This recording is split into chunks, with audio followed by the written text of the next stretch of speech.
ಮತ್ತು ಪುತ್ರ ಮೇಲಕ್ಕೇಳು ಕುಮಾರ. ಕರದು ಧನುರ್ಧಾರಿಯಾಗಿ ನೀನು ಹೋಗುವ ಪೈನಡಿಗೆ ವೀರ ಕ್ಷತ್ರಿಯ ಧರ್ಮದಲ್ಲಿ ಜನಿಸಿ ಗೋಪಾದಕದಿಂದ ಕರದಲ್ಲಿ ಗೋದಂಡವನ್ನು ಹಿಡಿದು ಹೊರಕ್ಕೆ ಹೋಗುವನ ಮಾತೆ.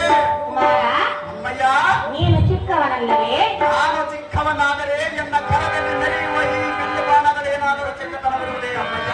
ಕಂದ, ಅಮ್ಮಯ್ಯ, ನೀನು ಯಾರೊಡನೆ ದೊರಕ್ಕೆ ಹೋಗುವೆ ಪುತ್ರ?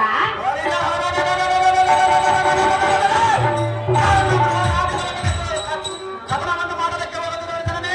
ಕಂದ, ಅಮ್ಮಯ್ಯ, ದ್ರೋಣನು ನಿರ್ಮಿಸಿದ ಚಕ್ರಬಿಂಬದ ಸ್ಥಾನವನ್ನು ನೀನು ತಿಳಿದುಕೊಳ್ಳಲಿಯಾ? ನಿನ್ನ ಗರ್ಭದಲ್ಲಿದ್ದಾಗಲೇ ನಿನ್ನ ಚಕ್ರಬಿಂಬವನ್ನು ಭೇದಿಸಲು ತಿಳಿದುಕೊಂಡಿರುವ ಮಾತೆ.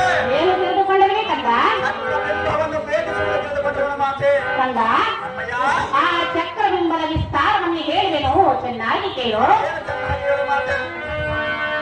ಹೇಳೇ